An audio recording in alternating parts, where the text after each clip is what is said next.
Oh, yes. I just got here. I had to go to another food bank today to make sure I have food for next week. Yes.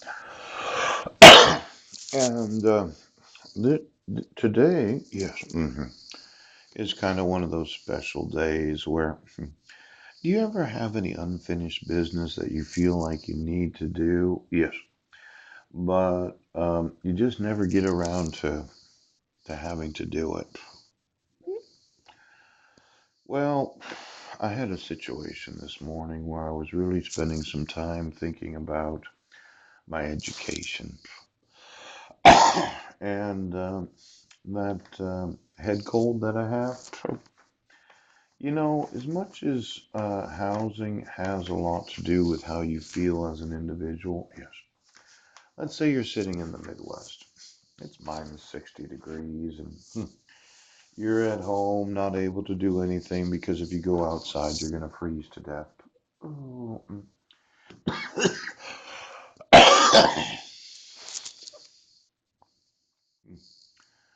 Chicago. I don't see a whole lot of the news, yes. But do you know what really slows down the wind? Moisture, water, yeah, in the atmosphere. Does make the wind go slower. Yes, it does. Mhm.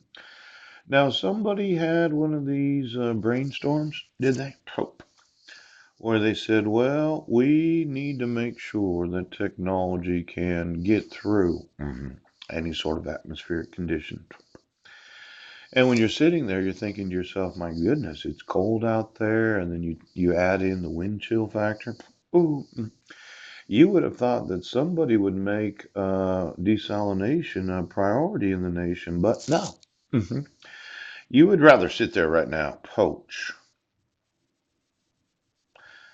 Yeah, there's a reason why it's minus 60 degrees Fahrenheit. Because somebody did a little weather engineering thinking that, well, we're just going to have to adjust the atmospheric conditions so as to allow for technology to be able to be broadcast without any impedance. Yes. Mm. Now, for myself, all right, let's say that your weather engineering is kind of catching up with you. And all this idea about, well, we just have to do it like this. Okay. We're going to remove from the atmosphere the necessary amounts of moisture because Wi-Fi and broadband and what do they call it again? Radar. Mhm. If I was to look at those places in the United States where the wind chill factor was minus 5 degrees, yes, let's see how effective radar is because, you know, a lot of this technology is not affected by the actual temperature of the atmosphere. Yes. See, I had designed a new way of atmospheric scrubbing. Do you know if you were to pulverize sand, the sand that's by the seashore? Yes, yes, yes. hmm Desert sand.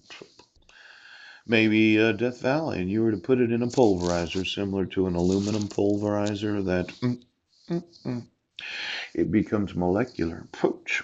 Now, I've seen a lot of weather engineering. Pooch. I've actually read reports about it. Yes.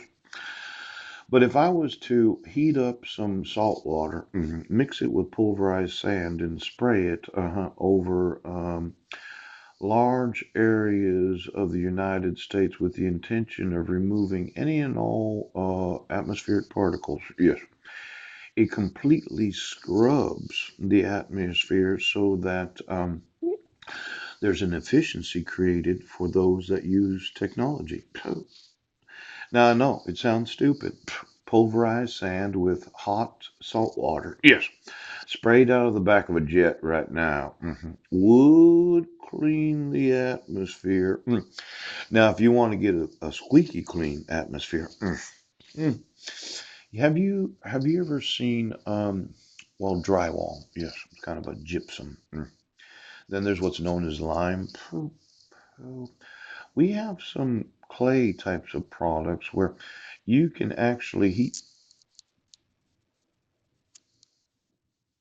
Um, w- you do realize what causes wind chill factor to increase the absence of moisture in the atmosphere. Did somebody have to do a whole lot of weather engineering?